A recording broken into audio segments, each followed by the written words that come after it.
Olá, muito boa noite a todos. Começa agora mais uma edição do programa Verdade 2014. Eu sou Hamilton Nogueira e nosso tema para debate hoje é a fiscalização das obras e dos atos do poder público no estado do Ceará. Fique atento, o programa Verdade está no ar.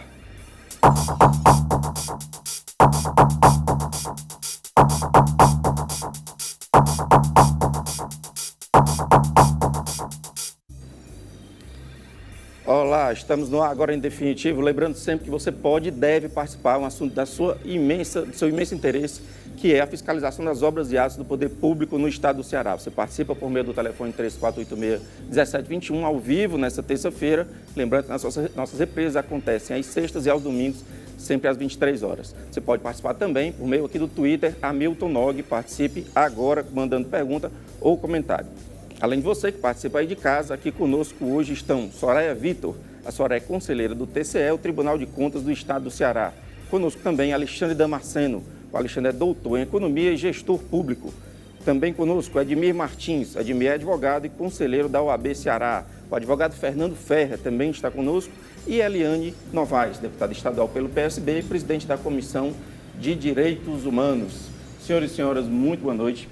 Prazer imenso recebê-los aqui nesse programa especial para a gente tentar tirar a limpo grandes problemas, grandes polêmicas que estão acontecendo em nosso estado.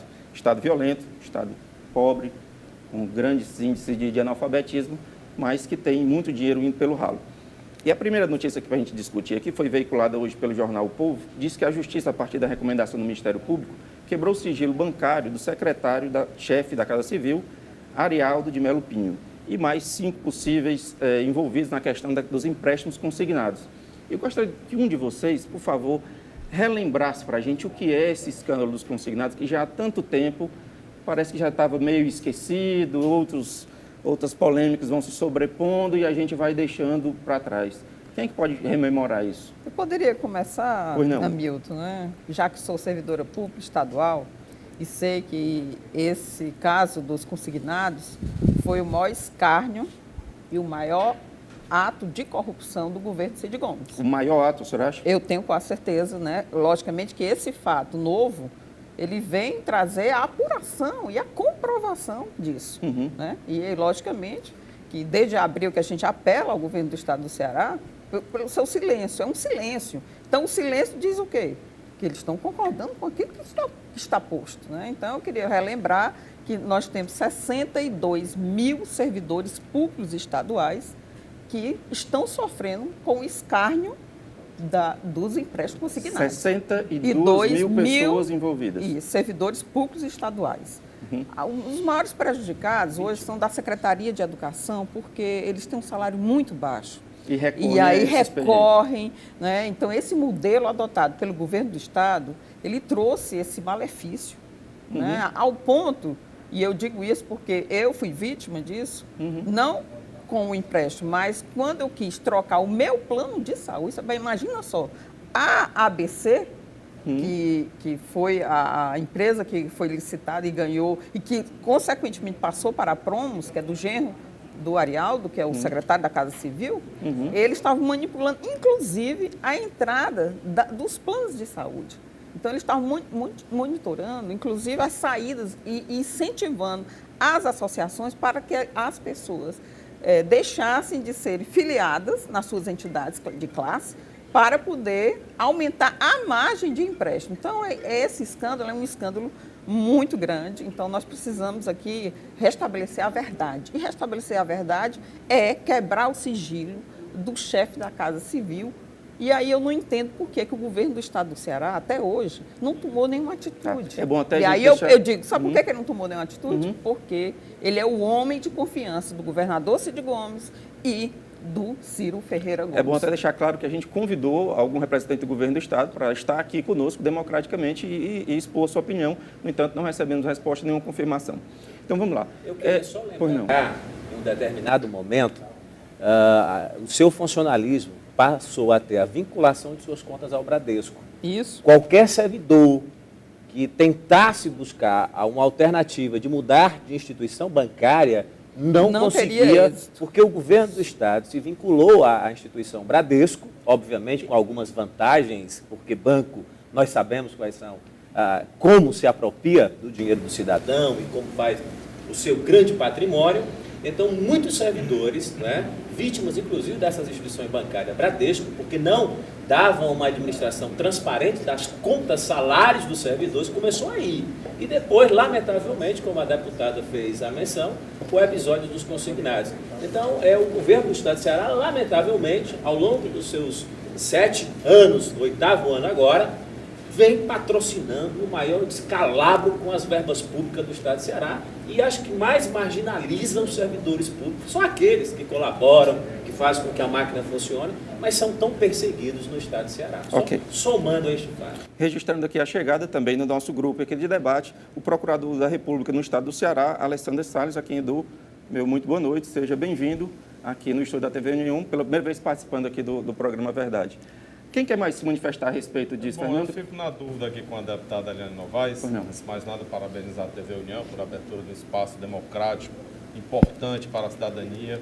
É importante que você que está nos assistindo participe nas redes sociais, no Facebook, no Twitter, porque nem toda a imprensa é livre, como nós sabemos. Mas eu fico na dúvida aqui, deputada, se o maior escândalo seria os consignados ou seria um escândalo também recente que as pessoas caem no esquecimento dos kits sanitários. Está na lista pessoas aqui para pobres, humildes no interior do estado do Ceará. Só interrompendo, Fernando, porque quando eu digo maior escândalo, é porque foram 3, é uma mega cena ao mês, são 3 milhões de reais mês, 3 milhões, é uma mega cena por mês. Isso vem de 2009 até agora, 2013. Então, é por isso que eu digo que é um acúmulo muito grande e ninguém consegue uma mega cena mês, principalmente para o genro do Arialdo Pena. Sem concorrer com ninguém. Sem concorrer com ninguém. É importante frisar, né? Você falou, o doutor Ricardo Rocha também, que foi convidado, mas felizmente está de férias, infelizmente não pôde comparecer, mas a nível estadual, o Procap está fazendo um trabalho brilhante. Quando nós tivemos aí, o Admir sabe, na gestão passada da UAB, à frente do Observatório Nacional da Corrupção, nós acompanhamos diversos casos. Tem casos que envolvem também instituições federais aqui no estado do Ceará, que envolvem grandes políticos, que o desvio de dinheiro é muito grande, que está em investigação não só no Ministério Público Estadual, mas também na Procuradoria da República Federal, lá com o doutor Alexandre Salles também, que já tive a boa notícia que vai criar um órgão semelhante ao Ministério Público Estadual para fiscalizar esses desmandos que existem a nível estadual, a nível federal no estado do Ceará, que é inaceitável. Alexandre, pois não? Bem, a nossa participação diz respeito a uma estruturação que vamos fazer, como o Fernando Ferrer bem lembrou agora, na área federal, de juntar forças com outras instituições, Controladoria Geral da União, Polícia Federal e Tribunal de Contas da União. Isso nós já estamos preparamos isso ainda no final do ano passado. Para começar os trabalhos quando? Começar o trabalho agora, já em janeiro. É uma rede de controle, vai ser coordenada pelo Ministério Público Federal, e essa rede de controle, coordenada pelo Ministério Público Federal, vai exigir também do Ministério Público Federal uma readequação na sua estruturação interna. Então é isso que nós estamos buscando agora, fazer essa reestruturação para atuarmos em um modelo mais eficaz que, verificamos, é o modelo já adotado por parte do Ministério Público do Estado. Quando se fala normalmente em punição de grandes vultos aí da política, do empresariado, a gente duvida muito na resposta da justiça. Demorou muito tempo e nós temos aí a quebra de sigilo. Quais as consequências próximas e mais imediatas? Bem, a nossa intenção é agora trabalhar em casos selecionados, ou seja, não trabalhar em absolutamente tudo, mas sim selecionar casos que pela soma de dinheiro empregado ou desviado, e também casos que possam gerar efeito pedagógico a partir de uma punição efetiva do quilate da autoridade envolvida. Mas eu me refiro nesse caso da Casa Civil. Nesse caso da Casa Civil, é lamentável que isso esteja se desenvolvendo agora, uma medida investigatória apenas, 4 anos levados ao conhecimento de denúncias que foram aí inclusive, e nascendo inclusive na Assembleia Legislativa. Portanto, dentro de 4 anos, nós deveríamos ter uma resposta definitiva acerca da situação. E temos agora apenas uma medida cautelar para aprofundamento das investigações. É importante aprofundar as investigações? É importante, mas é importante também que essas medidas sejam deferidas logo no início da apuração dos fatos, para permitir que, o mais rápido possível, esses comportamentos, se demonstrados danosos ao erário, possam ser imediatamente cessados. Eu queria ouvir o Alexandre a respeito do caso. Hamilton, inicialmente, pela importância e pela penetração que o programa A Verdade tem na sociedade cearense, acho que é importante destacar que o ouvinte, o nosso telespectador, pode não estar percebendo exatamente onde a gente está tocando, é que os consignados são empréstimos feitos para servidores públicos, cujo recebimento é garantido para aquele agente que está emprestando o dinheiro, porque é descontado direto na folha, ou seja, não tem risco de haver calote. Não há risco nenhum para o agente bancário. Não tem. Então, o agente que está fazendo financiamento para o servidor tem a garantia de estar recebendo aquele dinheiro remunerado por juros que não são juros muito baratos, um negócio da China, mensalmente, né? Sem ter nenhum tipo de dor de cabeça. E, como você falou, o negócio da China, por que que esse negócio, que é colocado sobre 62 mil servidores, como disse a deputada Eliane, é entregue para um grupo exclusivo para administrar isso? Ou seja, você gera um negócio milionário, multimilionário, e entrega coincidentemente, como se quer fazer parecer, para um determinado grupo, como se aquele grupo tivesse a única... A lógica de mercado seria para entregar para vários grupos, para que eles se competissem, diminuíssem a taxa de juros e ficasse mais barato para todo mundo. Para que houvesse a competição, para que houvesse possibilidade de compra daquele débito, alguma coisa nesse sentido. E outro ponto a colocar é que essa demora efetiva na apuração desses fatos acontece, infelizmente, em todas as esferas, desde as denúncias que acontecem no nível municipal até as denúncias no nível federal. Hoje, por exemplo, pela manhã, eu estive tratando da questão de trabalho no município de Trairi, aqui no Tribunal Regional do Trabalho, de uma denúncia que eu fiz enquanto vereador do município de 2008. Ou seja, nós estamos há 6 anos da irregularidade denunciada da colônia de pescadores, que afeta dezenas de milhares de famílias no estado do Ceará, e infelizmente a coisa só está começando a ser levantada há 6 anos após. Dinheiro estadual ou federal? Aqui no estadual. Nós tivemos já essa denúncia no nível federal, do Ministério Público Estadual, na Polícia Federal diretamente, levamos para a AGU, levamos para diversos canais, e hoje o Tribunal Regional do Trabalho Federal, pela capacidade que tem de administrar e de fiscalizar isso tudo, está levando à tona, trazendo à tona essa questão que ficou durante 6 anos adormecida nas 6 anos, e aí 6 a anos. Justiça cai em descrédito, Soraya, você ainda não falou. E aí, eu não vou tratar especificamente do caso dos consignados, mas vou tratar do tema do programa, que é justamente a questão da fiscalização, da importância que tem que se faça realmente uma fiscalização célere.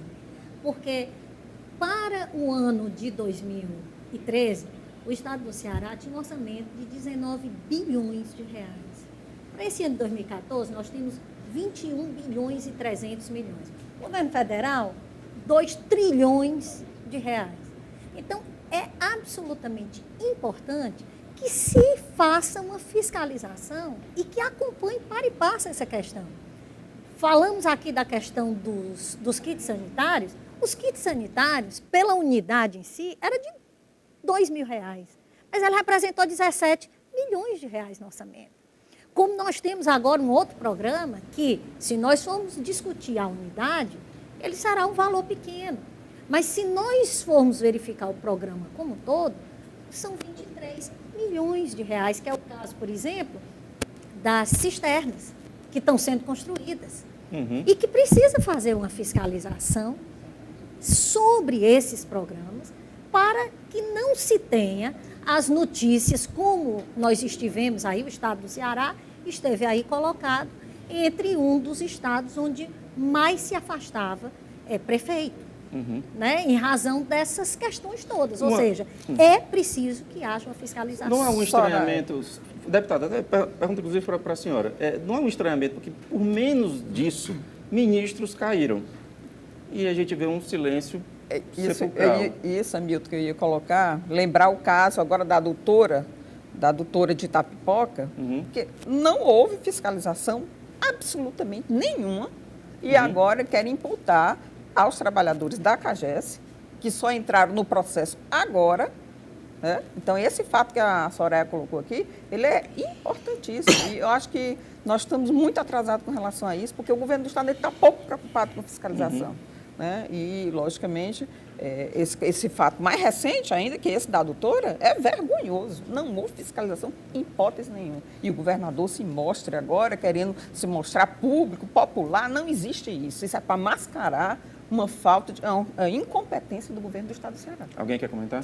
Na época, quando houve a denúncia da deputada Heitor Ferreira, da deputada Helena Novaes, o governo em seguida afastou a ABC e a Promos. Né? Então anuiu que realmente estava alguma coisa errada ali, mas ficou por isso mesmo. Deu resposta como silêncio, não afastou os envolvidos, todos apadrinhados, com um esquema exorbitante de fraude ao erário público e ao servidor público, que é pior, e ficou calado. E como o doutor Alexandre falou, o tempo passou já muito rápido e, infelizmente, não tivemos ainda as respostas satisfatórias que a população exige. Queria só complementar, amigo, porque ele soube demitir o secretário de Saúde recentemente, soube demitir o secretário de Segurança e não sabe, diante dos olhos dele, demitir, que é a pessoa, né, que cria, porque não é só a questão aqui desse caso dos consignados, não. Tem a questão das Hilux, a manutenção das Hilux.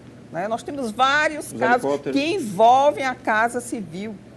Né? Inclusive, nós entregamos ao governador, numa ida dele lá na Assembleia, para que ele pudesse, juntamente com a questão da publicidade, que se investe muito em publicidade, como é o caso da Casa Civil, centraliza toda a publicidade lá, e não se investe, por exemplo, nesse caso das secas, não se investe em fazer uma campanha publicitária para o uso racional da água.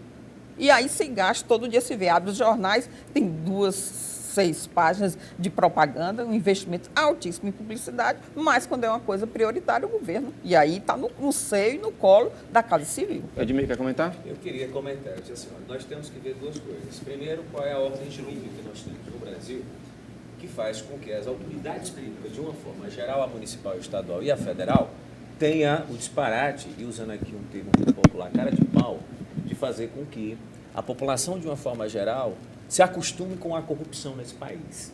Isso o ato da corrupção, ele está no legislativo, está no executivo, está no judiciário. E aí é onde eu quero chegar. A Ordem dos Advogados, e Fernando fez parte disso, criou uma comissão para apurar a corrupção pública no estado de Ceará. E Fernando começou o trabalho, a Ordem dos Advogados deve continuar esse trabalho, espero que ela intensifique realmente. Mas não há uma comissão de corrupção? Não está configurada, constituída. Mas eu queria aqui parabenizar o Ministério Público, de uma forma geral. É verdade. Porque se não fosse o Ministério Público neste Estado brasileiro, que se diz democrática, que se diz participativo, transparente, solidário, humanista, nós não teríamos sequer as apurações dos casos hoje que correm nesse Brasil afora. Porque se não fosse o Ministério Público, que aí, mesmo aqui com a ausência de algum representante do Ministério Público, a parabenizar os membros da Procap no estado do Ceará. Porque se não fossem esses promotores dedicados, dia e noite, muitas vezes perseguindo, inclusive com ameaças de morte. Alguns chegaram a ser assassinados. Isso. Em Recife agora. Recife, recentemente. Tem feito um papel brilhante. E assim, parabenizar o procurador Alexandre por essa iniciativa. Eu queria pegar esse gancho Vamos voltar com a sua fala no segundo bloco. Eu preciso encerrar esse bloco, chamar um intervalo. Lembrando que você pode e deve participar por meio do telefone 3486-1721 ou pelo Twitter Hamilton Nogue. A gente volta já.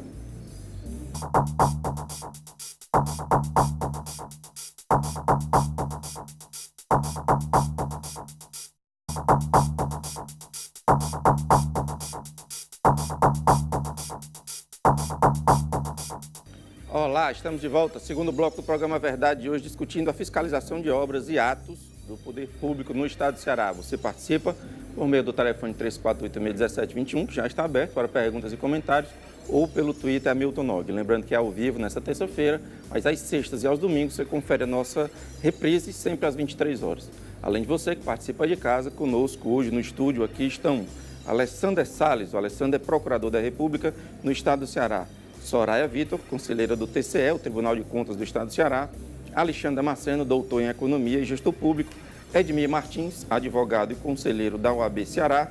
O advogado Fernando Ferrer e Eliane Novaes, deputada estadual pelo PSB e presidente da Comissão de Direitos Humanos da Assembleia Legislativa. Soraya, interrompi você no primeiro bloco? Pois não.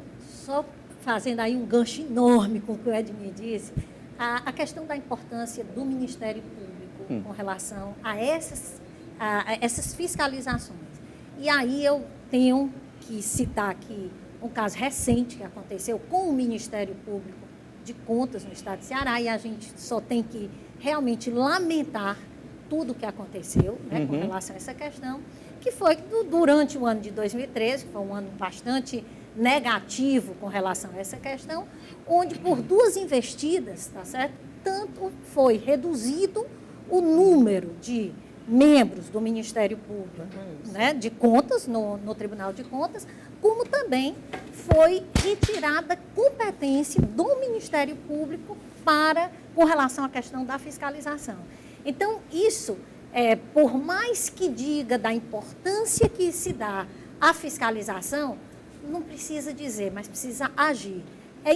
Fica de maneira contundente, tá certo? Que a questão da fiscalização não foi dada a importância devida.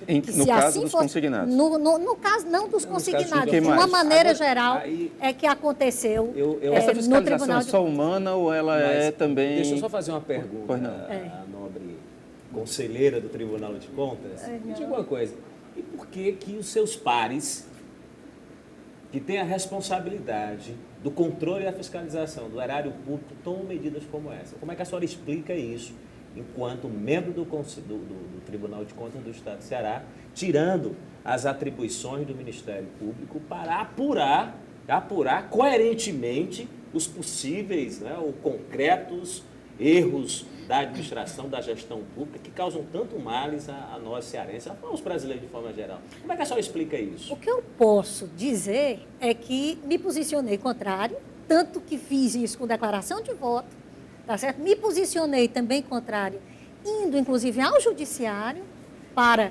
tratar dessa questão, por exemplo, da retirada da competência, e entendo que nós podemos sim fazer um trabalho para que sejam restabelecidas essas condições, que são condições que eu diria mínimas de funcionamento de um Ministério Público independente, porque o que nós temos é carência de fiscalização e não excesso de fiscalização.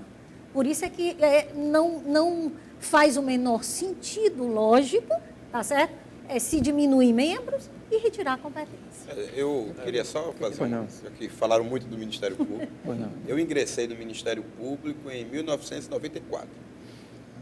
De lá para cá, eu só vi tentativas de amesquinhamento da instituição, seja no plano legislativo, seja proveniente do Poder Executivo, incomoda, né? E sejam também muitas originárias do próprio Poder Judiciário. As tentativas que o Poder Legislativo fez, mais incisivas, para tolher a atuação do Ministério Público, foram todas rebatidas pela força que a instituição conseguiu obter da própria sociedade. A sociedade atuou de forma muito positiva, se mobilizou, e aí a imprensa teve um papel fundamental. Certamente, se você refere à PEC 137... Essa foi a última medida, né? A medida... Aí pode dizer que foi, inclusive, uma vitória do povo, porque muita gente foi à rua falar agregando a informação a partir da mídia independente, e aí a sociedade pôde se mobilizar e entender que aquilo, na verdade, era um retrocesso no que diz respeito ao controle da administração pública. Mas quero dizer o seguinte, se isto está acontecendo sistematicamente com o Ministério Público, é porque o Ministério Público tem demonstrado, efetivamente, que é um agente eficaz no controle dos atos da administração pública brasileira. Agora, eu quero lembrar o seguinte, nós nos preocupamos muito com medidas legislativas ou com atos do Executivo que tentam tolher a atuação do Ministério Público, mas é preciso dizer também que a interpretação dos tribunais, muitas vezes, reduz significativamente a atuação do Ministério Público. Vou dar um exemplo muito claro, e acabei de tratar disso recentemente. Nós estamos aqui em Fortaleza, passando por um momento em que foi aprovado no Legislativo um aumento para o IPTU, tá certo? Eu não vou entrar no mérito acerca das questões jurídicas que envolvem esse aumento. O fato é que o Ministério Público, tanto o Ministério Público Estadual como o Ministério Público Federal, não podem questionar esse tipo de aumento, porque a jurisprudência do Supremo Tribunal Federal diz que não cabe ao Ministério Público ajuizar ações civis públicas em matéria de natureza tributária. Ou seja, o cidadão ficou desamparado. Nesse tipo de matéria, a interpretação do tribunal reduziu o espaço de atuação do Ministério Público. E aí o que foi que aconteceu? O Ministério Público, portanto, sem atuar, não pôde, então, socorrer, se caso detectasse alguma ilegalidade ou inconstitucionalidade nesse aumento, socorrer a sociedade. A quem coube, portanto, a defesa da sociedade? Primeiro, a entidades de classe. Eu não vi aqui no estado do Ceará, na cidade de Fortaleza, nenhuma entidade de classe, nenhuma assumiu o patrocínio dessa causa, que eu lamento muito. Por exemplo, vi a OAB, por exemplo, assumiu o patrocínio de causa idêntica, semelhante a essa em outros estados, mas não vi a OAB assumir nesse caso.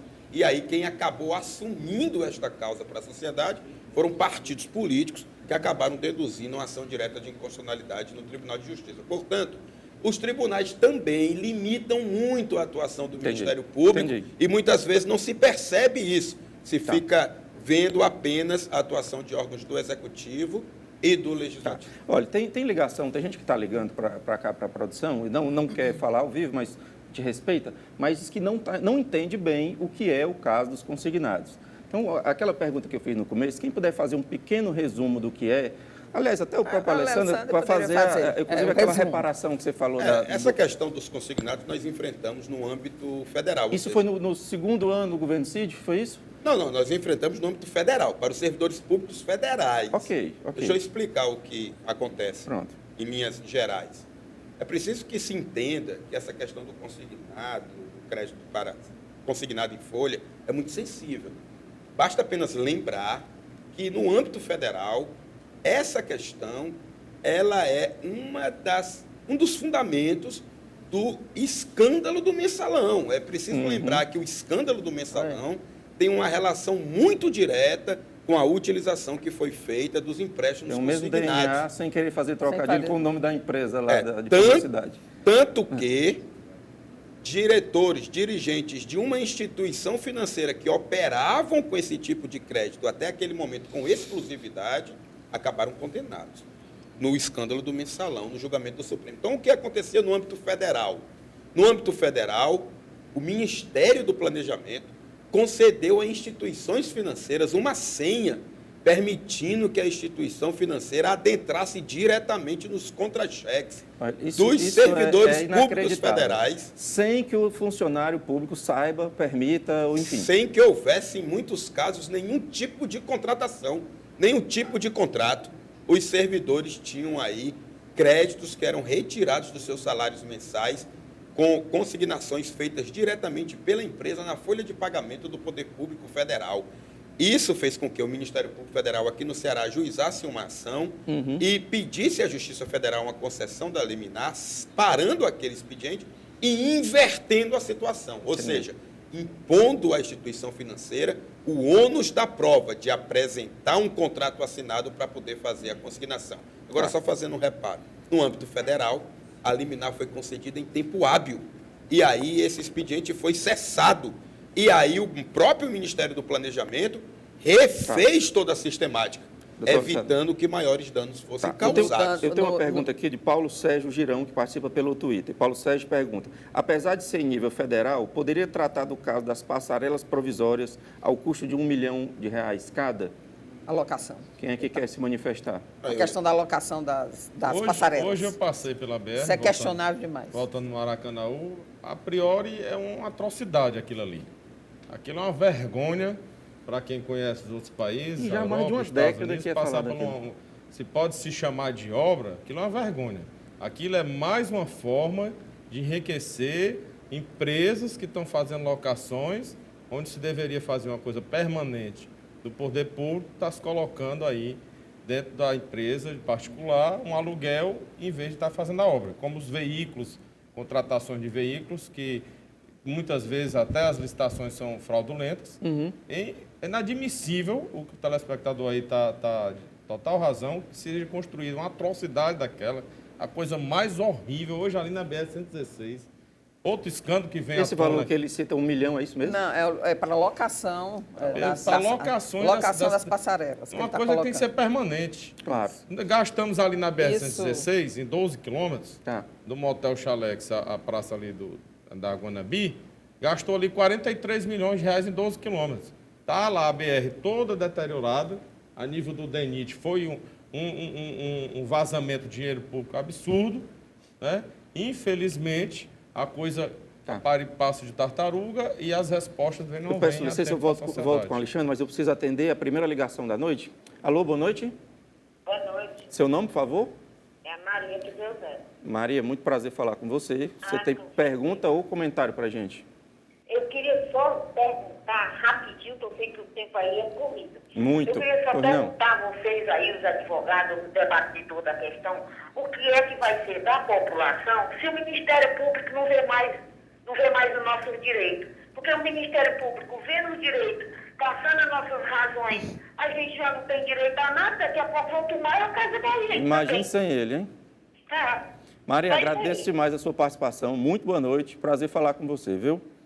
O que seria da gente ser um Ministério Público? Eu queria só colocar aqui essa história Eu acho que ser um Ministério Público, eu acho que nós não estaríamos nem dialogando dentro da Assembleia Legislativa do Estado do Ceará, porque o Ministério Público tem, né, efetivamente, aqui eu tiro o chapéu para o Ministério Público, né, e a Maria que nos ligou, ela está dizendo exatamente o sentimento da população. Imagine se nós não tivéssemos o Ministério Público nos auxiliando, né? O que seríamos de nós e daquelas pessoas que têm dificuldade de procurar os seus direitos, de interpelar os seus direitos, né? Nós que temos todas as condições, nós estamos sofrendo com isso, né? Na própria fiscalização, né? Exigindo aquilo de forma coletiva de forma também, coletiva, né? imagina isso, papel, né? Então, eu queria aqui parabenizar o Ministério Público mais uma vez. Fazer uma intervenção para pontuar uma coisa que, de certa forma, está embutida na pergunta da Maria, que já foi colocada aqui de uma maneira mais pontual, sobre por que, então, não se fiscaliza, ou quem deveria fiscalizar não fiscaliza. Né? Cabe a quem? Veja bem, existe, o primeiro ponto é colocar da proximidade absoluta que tem dos desmandos e da corrupção administrativa com o processo eleitoral. Toda essa corrupção que nós vimos nos níveis governamentais, nos 3 níveis, está diretamente associada a 2 questões no meu entendimento. Um é o enriquecimento pessoal de determinados políticos. O segundo, a movimentação da máquina eleitoral, que faz com que esses políticos consigam retornar de modo contínuo ao poder. Então, se faz um esquema eleitoral baseado na compra de voto, de apoio disso e daquilo, com base no silêncio da imprensa, com base na movimentação das massas por meio das lideranças políticas do interior, e para isso é preciso de poder político ou de poder econômico. Com esse poder que é arrecadado, digamos assim, a partir do processo eleitoral, se consegue mais força, porque você está continuamente se elegendo os seus pares, fazendo aquele... E protegendo aqueles que o cercam, que ajudaram a fazer, a levá-lo ao governo, fazendo o rateio do bolo governamental de poder, para que haja também um rateio financeiro das benesses usufruídas por essas pessoas, e esse recurso continua circulando, parte, obviamente, vai para os paraísos fiscais, para o enriquecimento dos grupos políticos e familiares que estão por trás disso tudo, e a outra parte faz mover essa corrompidíssima máquina eleitoral brasileira. Então, por que não se fiscaliza? Porque quem deveria fiscalizar em primeira instância, no município, no Estado e no nível federal, é o Poder Legislativo. E o Poder Legislativo está amarrado fortemente, na grande maioria dos seus membros, nesse esquema de corrupção. Porque se elege fazendo uso do poder que está por trás dos grupos políticos e econômicos, tem como regra calar-se, para poder continuar fazendo uso disso na eleição seguinte, não fiscaliza. A gente vê um exemplo típico na Assembleia Legislativa do Estado do Ceará, onde pouquíssimas vozes se levantam, e infelizmente o mesmo modelo foi implantado na Câmara Municipal de Fortaleza também agora, acontece a mesma coisa. Eu acho que nunca nos estados brasileiros houve uma concentração tão grande de poder e um silêncio tão grande das câmaras da capital e da Assembleia Legislativa como está havendo em Fortaleza e no governo, na Assembleia Legislativa do Estado do Ceará.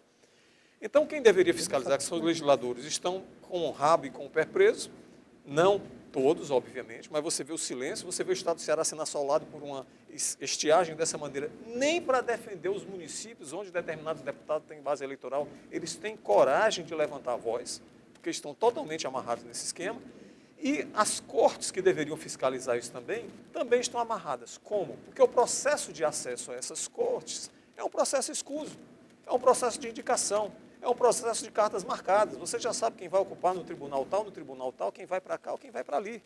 Então, resta a quem fazer essa fiscalização? Aí entra a questão do Ministério Público, que é a única arma que a população pode recorrer para fazer a sua defesa, já que, infelizmente, vereadores, em sua maioria, deputados estaduais, federais e senadores, em sua maioria, não levantam a voz contra esse estado de coisa que está acontecendo aqui. Eu queria complementar, porque isso que ele falou, o Alexandre falou, está na ordem do dia. O que é que está acontecendo, eu digo, na Assembleia Legislativa? Audiências públicas de interesse do povo é nos negado, sim. Essa dos consignados, nós tentamos aprovar essa matéria e não nos foi dada a permissão para se fazer uma audiência pública para discutir a questão dos consignados, porque íamos chegar a esse retrato dessa quadrilha que está formada. Não estamos nem falando em CPI, nós estamos falando em audiência pública. Não, audiência pública sequer. Eu estou falando de várias outras que foram nos negadas dentro da Comissão de Direitos Humanos, e foi negada. E aí, né, logicamente, que em muitos momentos já me tiraram, inclusive eu estou agora só como presidente da Comissão de Direitos Humanos, mas me tiraram da Comissão da Juventude, me tiraram de outras comissões, porque é muita voz em outras comissões, basta só numa. Não se aprova nem requerimento. Não se aprova requerimento, isso é um absurdo. Edmir, quer comentar? Eu queria só comentar, com base no que o procurador Alexandre fez, o querido Alexandre também.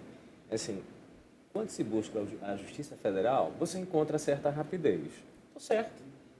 Porque é palpável certos posicionamentos com a rapidez de uma liminar, de uma intervenção por parte da Justiça Federal.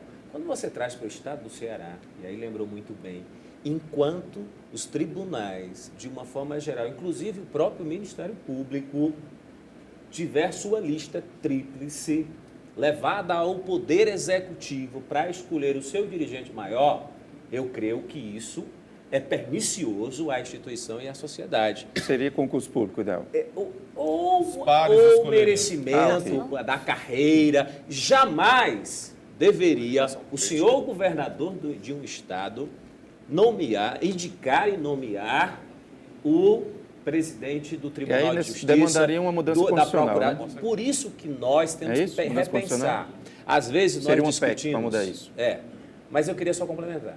E por isso que nós temos que repensar esses posicionamentos dessa Constituição.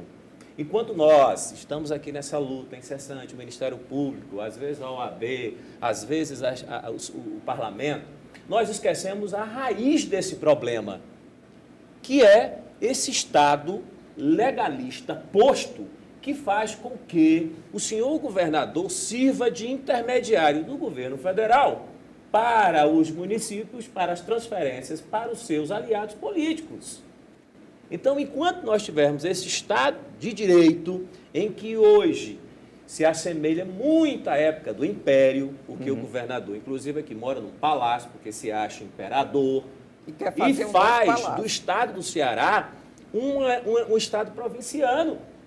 Dominou a Assembleia Legislativa do Estado do Ceará, o Tribunal de Justiça do Estado do Ceará, consecutivamente, é uma das piores justiças estaduais do Brasil. E aí eu lhe pergunto, onde é que um juiz, né, que tem muitos probos, honestos, trabalhadores, terá a coragem de enfrentar o próprio Tribunal de Justiça para dar uma decisão contra o governo? Senhores e senhoras, peço licença, temos que chamar mais um intervalo. Daqui a pouquinho a gente volta com o terceiro bloco do programa A Verdade de Hoje. Lembrando que você pode participar, 3486-1721 ou Twitter Hamilton Nog. Até já.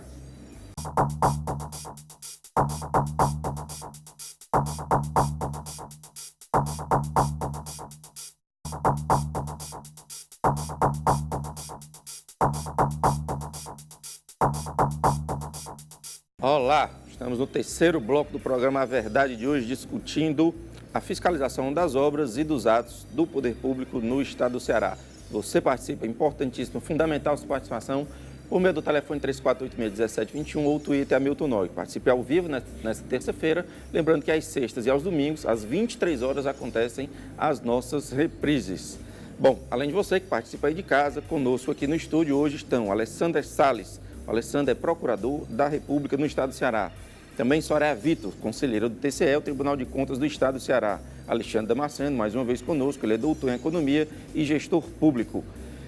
Edmir Martins, advogado e conselheiro da OAB Ceará, o advogado Fernando Ferrer e a deputada estadual pelo PSB, presidente da Comissão de Direitos Humanos da Assembleia Legislativa, Eliane Novaes. Uma telespectadora não quis participar ao vivo, mas deixou a seguinte pergunta. Confirmada a participação do chefe da Casa Civil do governo Cid Gomes. Qual a responsabilidade do governador nisso? Quem é que pode... Eu queria só colocar que mesmo não tendo a confirmação, mas há grandes indícios, e aí a quebra do sigilo para a apuração desses indícios, o governador teria que já afastá-lo. Nós entramos enquanto com ofício, se procede a enquanto investigação. se processa, é salutar. Né? Porque está aí. O caso do Teodorico. O Theo Menezes, filho do Teodorico, está na Assembleia. Não se tiraram da mesa diretora, mas depois, né? Depois, quando foi renovar a mesa diretora. Então, o secretário deveria sair imediatamente. Nós oficiamos hoje o governador Cid Ferreira Gomes para que ele afaste imediatamente enquanto o processo estiver. Caso ele não seja, né, acusado de nada, ele retorna. Quando a senhora diz nós, não é a Assembleia Legislativa, é uma atitude do seu mandato. Deputada Eliane Novaes. Ok. O assunto, alguém quer mais comentar esse assunto ou a gente pode... A questão foi falada aqui do apadrinhamento, a questão eleitoral, a questão da eleição, o parlamento todo submisso, mas nós cearenses, todos estão aqui a convir, foi inaugurado o hospital lá em Juazeiro, muito bem, parabéns. Foi inaugurado o hospital lá em Sobral, muito bem, parabéns. Houve algum concurso público? Houve algum concurso público? Nenhum. Então está ocorrendo um aumento exorbitante, imoral, ilícito, ilegal, corruptivo de terceirização de mão de obra no servidor público. Não.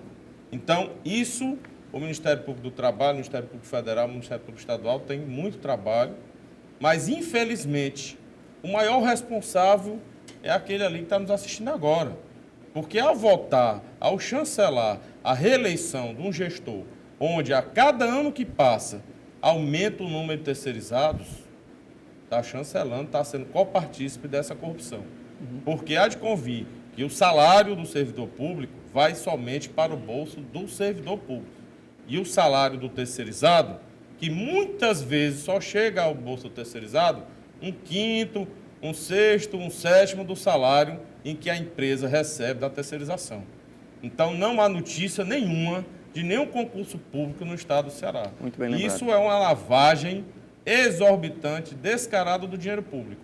Isso é inadmissível. A OAB, o Ministério Público, tem a obrigação moral, legal, constitucional de coibir essa exorbitância com o dinheiro do estado do Ceará. Falar? Eu queria só complementar assim, se o governador não usar o princípio do lulismo, que Lula, para se safar do mensalão, deu-se a desculpa, claramente, para o Brasil inteiro, que não tinha conhecimento. Não é? Eu não sabia. Eu acho que o Ministério Público, naquela ocasião, a Procuradoria da República, deveria ter forçado mais e não o procurador lá, representante no STF, eu não sei por motivo, deu uma freada na colocação do presidente Lula no rol dos envolvidos no mensalão, que com certeza... Conte aí pra gente. Eu sei os motivos. Pronto, então nos diga. Existe foi tocado aqui no programa, e a nomeação do chefe do Executivo, da figura dos procuradores gerais, poderia resultar no amesqueamento do Ministério Público, que haveria um controle do Executivo com relação aos procuradores gerais. No governo, desde o início do primeiro mandato do Lula, todas as listas tríplices que foram enviadas ao Palácio do Planalto, com o nome de indicados pela classe para ocupar o cargo de procurador-geral, até hoje, até a última indicação feita ano passado pela presidenta Dilma, sempre o Palácio do Planalto escolheu aquele que foi indicado como primeiro lugar na lista. Não houve nenhuma contrariedade ao desejo da classe com relação ao procurador-geral nomeado. No caso do mensalão, o caso do mensalão é um caso exemplar de como um membro do Ministério Público indicado pelo presidente da República pode ser independente. Ou seja, tanto o procurador-geral da República que fez a denúncia do mensalão, o procurador-geral Antônio Fernando, como o procurador-geral da República que sustentou no Supremo a acusação, Dr. Roberto Gugel, todos dois nomeados pelo governo do PT, fizeram uma acusação e sustentaram com muita dignidade essa acusação com absoluta independência. Eu sinceramente, tenho uma convicção inabalável de que o que levou, na época, o Procurador-Geral da República, doutor Antônio Fernando, a não denunciar o presidente Lula como envolvido no escândalo do Mensalão foi a convicção do doutor Antônio Fernando de que não haviam, até aquele momento, provas suficientes para isso. É uma convicção de que este foi o motivo determinante para que ele não fosse incluído nesta denúncia. Talvez o Ministério Público pudesse ter forçado um pouco mais, mas forçar um pouco mais significaria, naquele momento, fazer uma acusação sem a devida prova, o que poderia resultar numa absolvição e, quem sabe, numa total ineficiência daquela acusação perante o Supremo, e aí nós não teríamos condenação absolutamente nenhuma. Ou seja, isso enfraqueceria, ou seja, a ausência de provas enfraqueceria essa atuação. Agora, só um pequeno detalhe, me permita, rapidamente, o que foi falado aqui pelo Alexandre, que eu acho que é muito importante. Sim, e não se pode negar, porque isso é uma coisa evidente, uma relação íntima, direta entre a corrupção administrativa e a corrupção política. Há uma relação direta entre a corrupção eleitoral e a corrupção política. Elas se alimentam, né? Eles se retroalimentam. Né? Então, nessa perspectiva, controlar o processo eleitoral é também uma contribuição decisiva contra a corrupção política administrativa. No entanto, recentemente, agora, no final de 2013, começo de 2014, vejam só, o Tribunal Superior Eleitoral decidiu que a corrupção eleitoral, que era investigada pelo Ministério Público com auxílio da Polícia Federal, só pode agora ter a sua investigação desencadeada por atuação judicial, tolhindo a iniciativa do Ministério Público grande retrocesso, e diminuindo o poder investigatório do Ministério Público. Ou seja, isso, na verdade, significa, moderadamente, uma PEC 37, ou seja, quando você retira do Ministério Público o poder de desencadear uma investigação para a corrupção eleitoral. É o que eu digo. A medida legislativa da PEC 37 era escandalosa e as ruas foram, então, buscar a sua desaprovação no parlamento. No entanto, pequenas PECs 37 são feitas em várias instâncias. Porque são mais sutis, São mais sutis, como esta e como a que retirou do Ministério Público de Contas aqui no estado do Ceará a prerrogativa de requisitar informações a agentes públicos estaduais. Peço licença também vocês. uma PEC 37. PEC 37. Temos mais uma ligação. Alô, boa noite. Alô? Alô? Caiu, infelizmente. Alexandre, quer falar? Veja só, Milton, com essas colocações todas que estão sendo feitas, a gente conclui efetivamente que o processo se origina todo na questão da corrupção eleitoral e aí passa para a corrupção política e corrupção administrativa que retroalimenta esse sistema. Certo. E essa questão de retirar do Ministério Público o poder de investigar os crimes eleitorais, eu acompanhei isso de perto como vereador que fui do município, que a gente tinha que ficar ligando para o promotor na madrugada, que estava entregando agora os pacotes de dinheiro, os pacotes de envelope, os kits motocicleta, os kits, etc., neném, enfim. Se isso está sendo feito, é porque a alimentação desse tumor chamado corrupção é exatamente aí. Então, você não consegue, com a PEC 37, você faz com que o Ministério Público não possa iniciar, você faz com que a estrutura do Ministério Público Estadual nos municípios seja ofertada pela própria Prefeitura, que infiltra ali os seus agentes políticos para saber o que está acontecendo, o que vai ser deflagrado. Muitas vezes, o pagamento da energia, o pagamento da água, a segurança. Então, quando você vê o promotor querendo trabalhar, ele muitas vezes fica sozinho, apesar de ter algumas pessoas para ajudá-lo. Porque se ele abrir o jogo, a investigação vai por água abaixo. Olha, nós temos uma pergunta aqui pelo Twitter do Moacir BD, músico, que diz o seguinte: se for constatada a culpa dos citados, qual a responsabilidade do governador e se é caso de impeachment? Ele também pergunta quem é cada um dos envolvidos nesse processo eu acredito que ele esteja se referindo ao processo dos consignados, foi o que a gente mais citou aqui. São 5 nomes, é mais do que isso? A Alexandre sabe disso? Não, eu não sei todos os envolvidos. Eu quero falar do impeachment rapidamente. Eu quero lembrar que não faz muito tempo, não, em que uma investigação do Ministério Público Federal resultou na cassação de mandato de um parlamentar. Lembro do caso da merenda escolar no município de Fortaleza, que levou a Assembleia Legislativa a cortar na própria carne e cassar o mandato do deputado, na época, Sérgio Benevides, que acabou sendo cassado como responsável por aqueles desvios. É lógico que não é próprio da aplicação, da atuação do Ministério Público ou do Poder Judiciário, fazer com que o governante perca a função pública através de uma decisão política. é próprio do Poder Legislativo, que é a Assembleia Representante do Povo. Agora, o que é possível é que essa investigação gere elementos suficientes para, aí sim, através de uma representação de entidade de classe ou de alguém do povo ou da coletividade, se iniciar um processo dessa. Tá, aí essa pergunta também se confunde com outra do João Mota. É isso, moça? O nome? João Mota? João Mota. Que ele pergunta para a deputada Eliane Novaes se a Assembleia Legislativa do Ceará é a casa do povo ou a casa do governador. Posso dizer que é a casa do governador. Hoje, ela é a casa do governador. Pela sua maioria, tem uma maioria absoluta, né?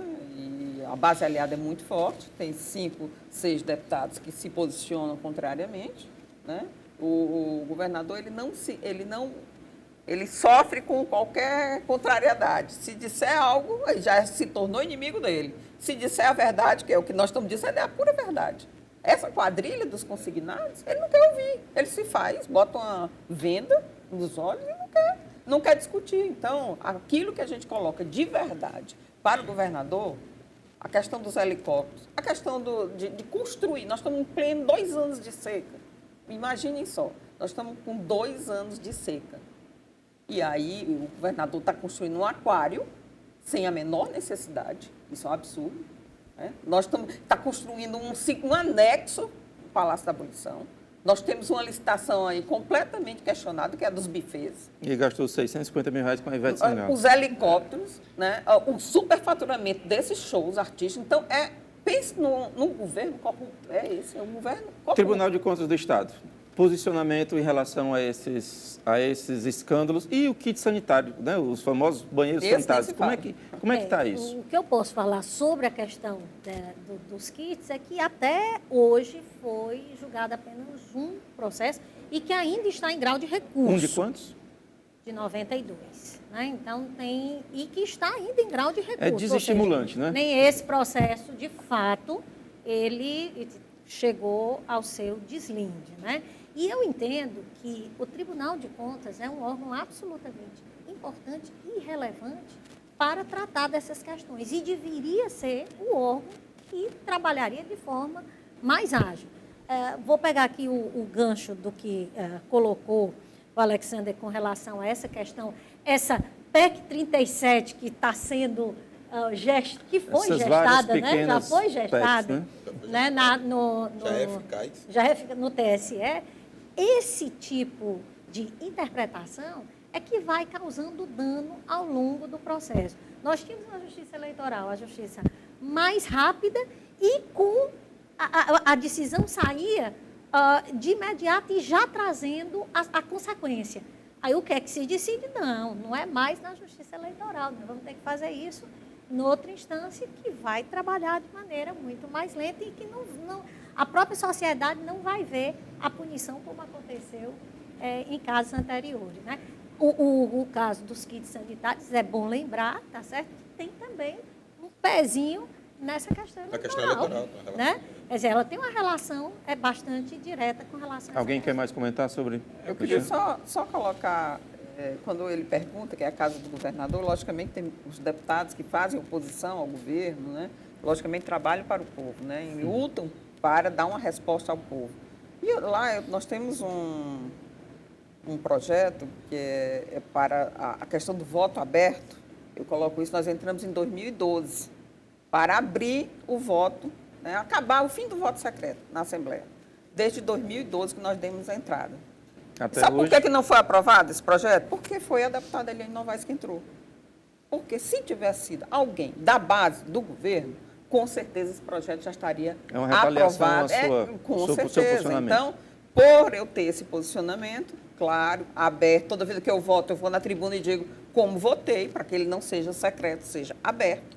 Né? Então, ele nunca foi levado à frente. Se vocês perceberem, mais ou menos, que é isso que ele está perguntando. É a casa do povo? É para ser a casa do povo. Mas, como nós somos minoria, né, a oposição é uma minoria, a gente não consegue representar. Bom, a questão da deputada falou aí do aquário. Nós tivemos agora poucos dias no aquário, tanto lá em Londres como em Lisboa. E você sai a qualquer hora do dia ou da noite, o aquário é importante, Muito mas bem lembrado. É inadmissível, não pode passar na cabeça de um ser humano que alguém vai visitar o estado do Ceará hoje para conhecer um aquário aqui no estado do Ceará. Porque as pessoas estão sendo assassinadas ali na Praia de Iracema. O governo que aí está, as pessoas não lembram, mas a grande proposta de campanha era o salto de qualidade na segurança pública, onde os índices de violência hoje, Fortaleza se encontra na 13ª capital mais violenta do mundo. Então, alguns defendem, porque é um instrumento, não vai trazer turista algum para o estado do Ceará. O turismo falado lá fora, que é o turismo que vem aqui, o turismo responsável, só se fala em Rio de Janeiro, só se fala nas belezas do Rio de Janeiro e só se fala em São Paulo em termos de negócio. No estado do Ceará hoje, ainda, infelizmente, é o turismo sexual. Não vem nenhum turista visitar o estado do Ceará por causa do aquário, gastar 250 milhões e fazer uma termoelétrica específica para esse aquário, onde nós, cidadãos, hoje estamos vivendo presos dentro de casa e os bandidos soltos na rua. E está aí, os jornais de hoje, vem noticiando mais uma crise na segurança pública com relação à Polícia Militar do Estado do Ceará. Não se olha para o homem, se comprou equipamentos caríssimos, exorbitantes. As Hilux têm um cemitério, convocar a TV União, convocar você que está assistindo, tem um cemitério de Hilux lá em Maracanaú, que é uma atrocidade com o dinheiro público. E nós não podemos sair na rua, porque nós temos, a cada dia que passa, o índice de violência maior. Na noite de Natal, felizmente, com esse secretário de Segurança Pública que está aí, ele entende, está dando um avanço, está dando uma requalificação no termo de segurança, olhando para o homem, olhando para o policial. Foram 8 tiros de pistola .40, eu moro aqui no Joaquim Távora, no dia de Natal. No dia de Natal, uma senhora escapou lá, na outra esquina, na Antônio Salles, foi uma atrocidade de assalto no dia de Natal, saiu um indulto. Aí ainda a gente questionando porque estão presos de Natal. Preso quando vai para a rua é para matar ou para morrer. Eu não quero que ninguém morra, mas se é para matar ou para morrer, tem que morrer o bandido. Okay. E o policial tem que ter dignidade. Infelizmente, essa crise está aí instaurando. O governo vai fazer vista grossa de novo.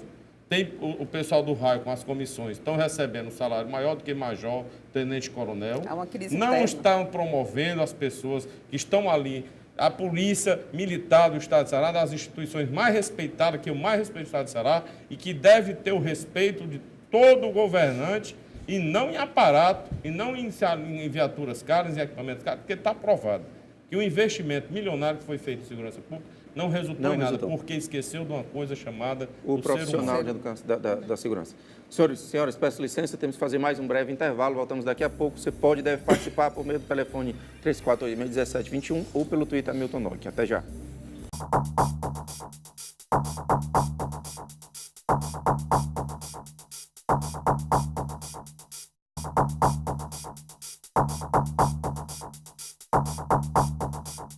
Olá, estamos de volta. Quarto bloco do programa Verdade de hoje, discutindo a fiscalização de obras e atos do poder público no estado do Ceará. Você participa por meio do telefone 3486-1721 ou pelo Twitter Hamilton Nock. Participe ao vivo nessa terça-feira, lembrando que às sextas e aos domingos, sempre às 23 horas, você pode conferir a nossa reprise. Fale para os amigos, é assunto muito importante, ano eleitoral, influencia direto na sua vida. Além de você que pode participar de casa, aqui conosco no estúdio hoje estão Alessandro Salles, ele é procurador da República no Estado. Também Soraya Vitor, conselheira do TSE, o Tribunal de Contas do Estado. Alexandre Damasceno, que é doutor em Economia e Gestor Público. Edmir Martins, advogado e conselheiro da OAB. O advogado Fernando Ferrer. Eliane Novaes, deputada estadual pelo PSB e presidente da Comissão de Direitos Humanos. Alexandre, você tem um questionamento aí? Queria fazer uma colocação, Hamilton, a respeito da preocupação que nós, cidadãos, temos, mesmo quando se consegue chegar nesse ponto de uma quebra de sigilo bancário. Né? Você tem 6 envolvidos, mas nós sabemos que quem se envolve em esquema desse porte não é marinheiro de primeira viagem. Essas pessoas já fizeram as ramificações com as contas de laranja, com os caixadores para a campanha 2014, já arranjaram os ralos para que essa coisa conseguisse permear, né? E é provável que se chegue a algum indício, mas dificilmente se vai pegar... Como o furto do Banco Central não foi encontrado até hoje, não vai se encontrar esse dinheiro amontoado dentro de uma conta, nessas movimentações claramente colocadas. O pior disso tudo que eu vejo é que isso acontece sob o silêncio do Poder Legislativo, quase como regra, é quase total. Isso no Estado, no município e muitas vezes, ou na maioria das vezes também no Congresso.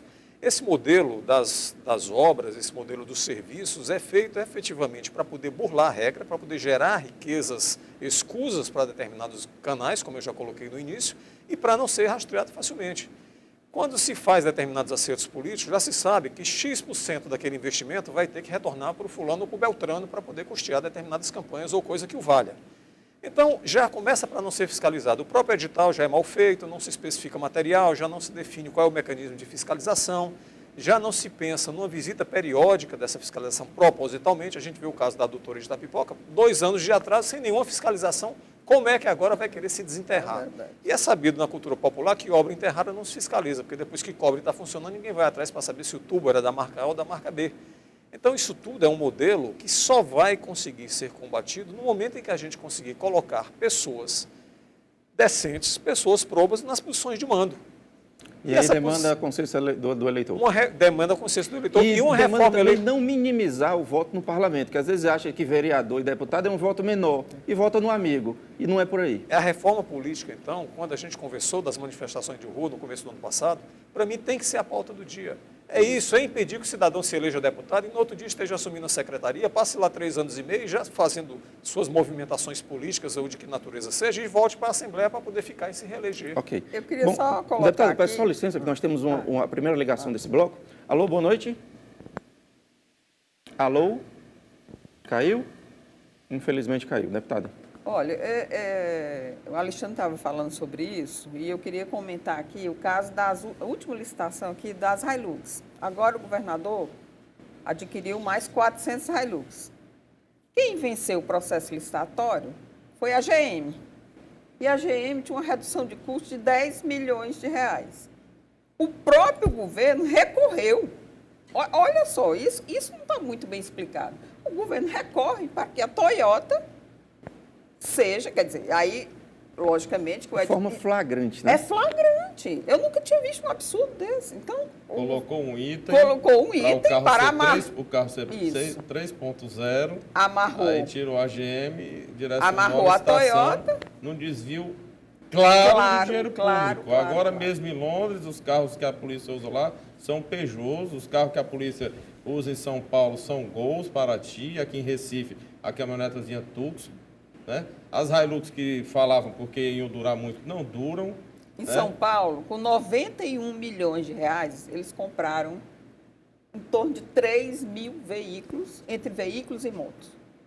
3 mil. Então, a cobertura é muito maior. E com 73 milhões, ele comprou 400 Senhores, eu peço licença, temos agora sim uma ligação. Alô, boa noite. Boa noite. Seu nome, por favor? É João Vieira Picanço. João, você tem pergunta ou comentário para a gente? A pergunta para a Eliane Novaes. Fique à vontade.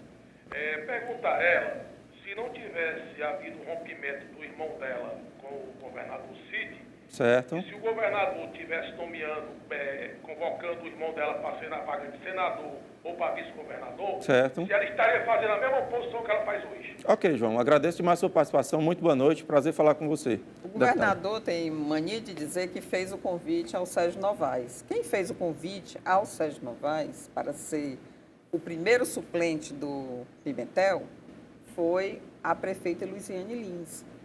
Então, ele diz que foi ele que fez esse convite ao Sérgio Novaes. E isso é uma mentira descalabra.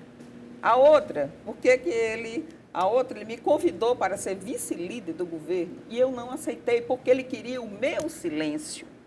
Queria o meu silêncio e dei um não como resposta, porque queria a minha independência na Assembleia Legislativa do Estado do Ceará. Portanto, eu não estaria jamais do lado dele, por isso. Por falar em porque silêncio. Ele queria o silêncio quando fez aquele convite imoral à minha pessoa, quando eu assumi como deputada e achava que eu era marinheira de primeira viagem e queria ficar submissa às ordens dele, como ele faz com os demais. Fernando, papel da imprensa. Bom, o papel da imprensa é fundamental. Mas você vê silêncio? Infelizmente, nós temos aí no Estado do Ceará um gasto inaceitável, exorbitante, foram quase 200 milhões de reais gastos em publicidade só no ano passado. Enquanto hoje, até é cômico, os jornais de hoje noticiando que o governador vai abrir licitação para comprar fogos de artifício. Para comemorar o quê? A seca, a pobreza ou a violência que está deixando todos nós enclausurados e nervosos de sair à rua. Porque um Estado que gasta 600 mil reais com um show para inaugurar um hospital do interior, não pode se dizer que é um Estado pobre. Um Estado que gasta 200 milhões de reais em publicidade, eu concordo que haja publicidade, tem que ocorrer, tem que mostrar o que é que está sendo feito. Mas não há necessidade de, nos jornais, nos matutinos, 6 páginas inteiras diariamente para se mostrar quais os critérios para a escolha dos veículos. Se realmente está se fazendo em bem da população, cantinho de página, uma notinha na coluna, resolve o problema de mostrar o que está sendo feito. O site do governo, né? O próprio site, a população mesmo iria ter acesso. Quando antigamente, na época dos coronéis, se fraudava e se desviava muito dinheiro público com obras públicas, com pontes inexistentes. No governo Aciola aqui foi folclórica a construção de várias pontes inexistentes que nunca foram construídas, e se verificou que existia uma fiscalização e depois se provava que aquele dinheiro realmente não foi empreendido na construção daquela ponte. Tá. Já direcionando a publicidade, essa é muito mais difícil de se provar se saiu ou se não saiu, um folheto, um calendário. Né? É uma coisa muito difícil, frágil, de no futuro provar que o dinheiro foi desviado. Pois não. Vou fazer um link aí com o que o Fernando falou e que já foi tocado aqui. Na eleição de 2010, eu era o procurador regional eleitoral e nós levamos ao Tribunal Regional Eleitoral a seguinte postulação. Segundo os cálculos que o Ministério Público Eleitoral fez, naquele ano, o governo estadual teria violado a legislação eleitoral na medida em que teria efetivado gastos de publicidade em patamar... que ano? 2010. Em patamar superior ao que a legislação eleitoral permite. A legislação eleitoral impõe limite em ano eleitoral para gastos com publicidade governamental. E nós esse ano, por exemplo? Esse ano há limites. Há uma média que é feita dos últimos 4 anos, estabelecida a média, há uma limitação que é feita e nós provamos lá perante o Tribunal Regional Eleitoral que essa média foi, então, ultrapassada. Eu tenho certeza, convicção, que esses casos de publicidade agora já estão sendo avaliados pelo Ministério Público Eleitoral novamente. A comissão que trabalha, a comissão de procuradores eleitorais, que trabalha como procuradores auxiliares eleitorais, fazendo a fiscalização desses gastos, já está trabalhando nesse sentido, para demonstrar que esse patamar, mais uma vez, será superado. E essa superação de limite legal leva à cassação do mandato. Foi isso que nós pedimos lá perante o Tribunal Regional Eleitoral. Mas, perante o Tribunal Regional Eleitoral, o que se discutia não era tese jurídica. O que se discutia, nesse caso, era uma questão matemática apenas, ou seja, a demonstração inequívoca, através de verbas orçamentárias e através de gastos comprovados, que o patamar teria sido atingido e superado. Mas, mesmo assim, com toda essa evidência, nós perdemos a ação e não conseguimos, então, a cassação desses mandatos. Então, é preciso, antes de mais nada, quando nós falamos da corrupção, é preciso também que nós passamos a ser um pouco mais exigentes, como sociedade, com a prestação jurisdicional que a sociedade está recebendo. Todos esses conflitos, todas essas questões são levadas e decididas em última instância no judiciário. E é lá que elas se conformam. Cada vez mais o judiciário se sente distante da sociedade e, portanto, confortável para decidir do jeito que quer. É preciso que a sociedade também saiba exigir uma prestação jurisdicional condizente com o que espera. Peço licença aos senhores, temos mais uma ligação. Alô, boa noite. Boa noite. Seu nome, por favor? Alô? Francisco. Francisco, você tem pergunta ou comentário para a gente? Não, eu tenho uma pergunta para você. Fique à vontade. Eu faço parte daquela classe que é chamada de povão. Certo. Do povão. Falou-se na Polícia Militar, eu sou um tipo de pessoa que não concordo. A Polícia Militar, para mim, já era para ter sido extinta já. Era para aqui no Brasil funcionar que nem funciona nos Estados Unidos. Certo. O município tem sua polícia, o Estado tem a sua e a União tem a sua. Certo. Porque fica mais difícil para você, quando a polícia comete uma irregularidade, cobrar do Estado. Entendi. Hoje na Corregedoria de Polícia deve ter um bocado de ações aí contra policiais que talvez nunca vão ser nem punidos. E olha lá. Ok, Francisco. Agradeço mais a sua participação. Muito boa noite, muito obrigado aí pela sua ligação. Quem quer comentar? Eu queria voltar à questão colocada da publicidade e do silêncio, porque é flagrante a utilização das verbas de publicidade, não só para fins eleitorais, mas principalmente para manipulação da mídia. A manipulação das estações de rádio, das estações de TV, Bom, enfim. tem uma pergunta básica nesse assunto. Critério para a distribuição dessa verba? Critério político. Que mais convém ao governante de plantão, né? Que se utiliza dessa prática. Eu sempre coloco na minha participação aqui no programa, Milton, da felicidade que essa tribuna, na verdade, aqui, e a colocação que a TV União faz de fiscalize aquelas entradas. Não existe isso no Estado do Ceará em nenhuma outra rede, em nenhum outro canal. Isso não existe, isso é claro. Então, quando você vê tanta coisa errada acontecendo e a força natural que seria para colocar a boca do povo amplificada no ar, que seria a imprensa calada, obviamente alguma coisa de muito errada está acontecendo. Obviamente essa manipulação está acontecendo. E mesmo esse limite, para se colocar para a eleição seguinte, isso é uma coisa muito fácil, é a questão da escadaria. Sobe esse ano, sobe no próximo, sobe no outro, melhora a média, faz uma eleição, sobe no outro, vai melhorando a média. Então essa questão matemática frágil, fácil de se fraudar. Então eu volto à questão. Ainda mais quando provado o limite, não resulta em nada. Então, mais um motivo que é a impunidade. Né? Então, se nós, sociedade, não nos indignarmos com isso novamente e não formos novamente às ruas por causas estruturantes, como reforma política, como reforma tributária, nada vai mudar. Vai ficar com esse arremedo de reforma política, de reforma eleitoral, na verdade, que não nem tem isso nada foi de colocada em julho do ano passado, que nem sequer aprovaram com um ano de antecedência, por mais ridículas que fosse, para que não pudesse valer em 2014. Admir? Além de político, na divisão desses investimentos publicitários, você pode chamar investimentos, é o critério também da lavagem, do retorno, do feedback. Né? E cabe realmente, como ele falado, o telespectador estar atento às redes sociais, que essa é a grande ferramenta. Mesmo dentro desse contexto, infelizmente, o Estado do Ceará, dentro do Jornal Nacional, tem sido figurinha dos desmandos das catástrofes que têm ocorrido no nosso Estado. Infelizmente, o Estado do Ceará só aparece no Jornal Nacional com notícias que nos deixam cada vez mais envergonhados. Semana passada, nesse índice de violência, a TV Record está passando ao vivo em Portugal, só assistir a atrocidade e, dentre elas, a atrocidade no Estado do Ceará. O índice de violência que está acerbando todo o patamar e impedindo que o turismo evolua, e impedindo só continua o turismo sexual, por conta dessa violência que o Estado hoje sofre. Uma família que vê aquele tipo de matéria lá em São Paulo, vai programar as férias no Ceará? Mas eu queria voltar novamente, eu acho que o Alexandre foi brilhante quando tocou na questão do Poder Judiciário.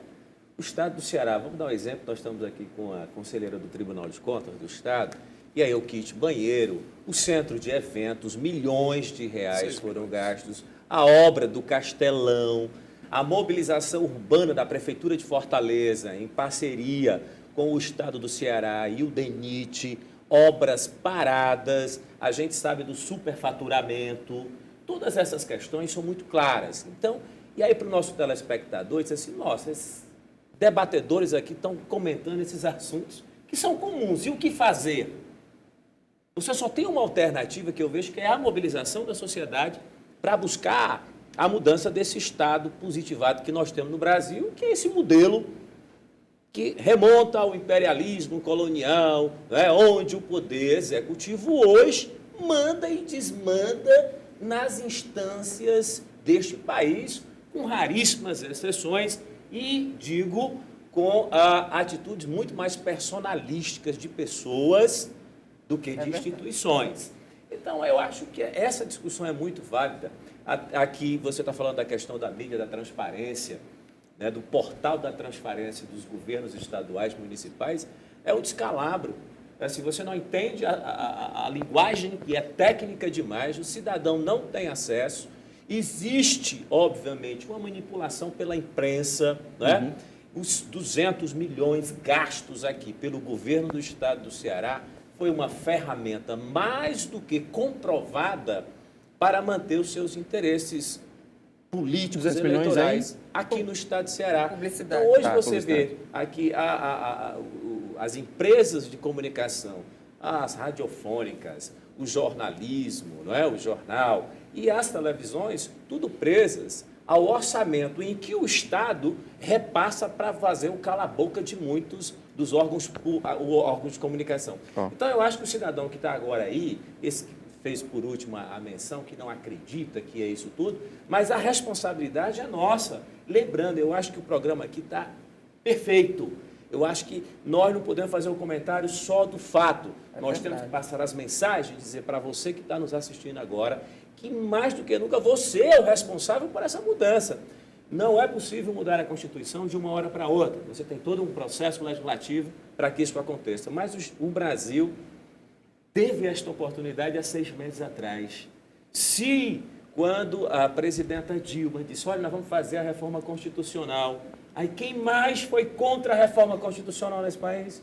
O Poder Legislativo, que disse, não, precisa de uma Assembleia Constituinte e não sei o quê, para não tirar os privilégios da classe política desse país e manter essa figura de Estado no Brasil.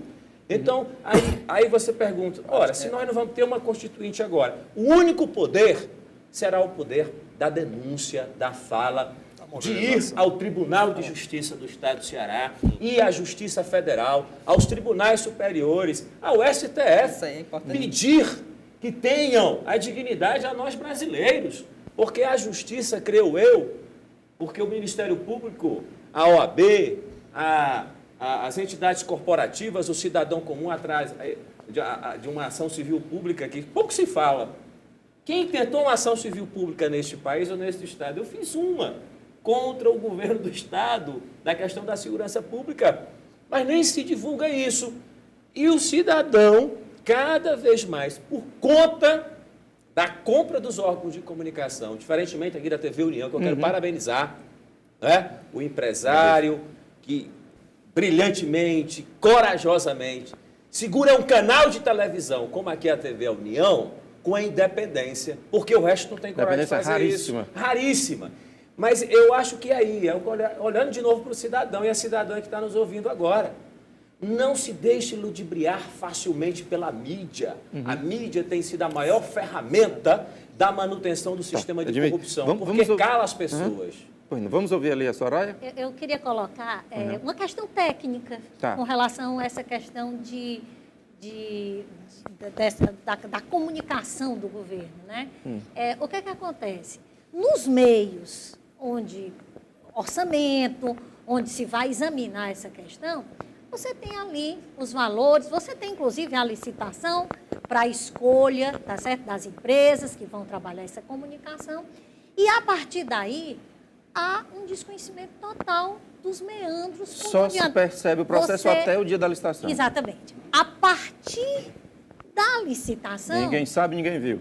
Não se tem regra, não se tem, digamos assim... Você tem medição para esse tipo de serviço, né? Não se tem conhecimento. Então, você trabalha, tá certo? Você trabalha essa questão até o processo licitatório. Depois fecha-se a porta. Depois, ninguém mais tem conhecimento, tem acesso, nem controle com relação a isso. Olha, quem está dizendo isso é a conselheira do Tribunal de Contas.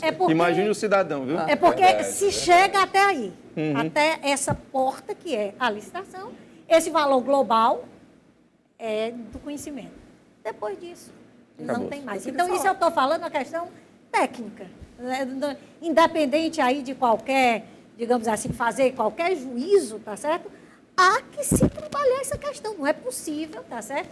Que no momento onde se tem portal de transparência, se pede a participação popular, questões... A própria lei de transparência, né? Eu queria só polarizar, porque nós estamos falamos muito em fiscalização, falamos, isso que a Soraya colocou agora, que a gente perde, né, o controle e, logicamente, o governador fica livre para fazer isso no seu MAP, que é o monitoramento que ele faz, né, com os seus secretários. E à medida que ele faz isso, ele é corresponsável por qualquer ação dessa. Né? Seja essas páginas de jornais transformadas todo dia, né, que a mudança comportamental de 2013 para 2014 foi assustadora. Nós entramos em 2014 com um exagero em publicidade, né? A televisão toda hora com a propaganda exacerbada e os jornais com páginas e páginas, sem se falar de nos fogos, publicidade. Né? Isso é um absurdo. Aí se fala, e aqui eu quero parabenizar a TV União por isso, porque ela está exclusa desse processo. Né? E aqui nos dá a oportunidade de trazer a verdade que está posta. E aí, quando o Edmir fala, para aqueles que estão nos escutando, aqueles que estão nos interrogando e aqueles que estão tirando suas dúvidas conosco, de dizer que nós temos que abrir a nossa mente, não deixar vender o voto.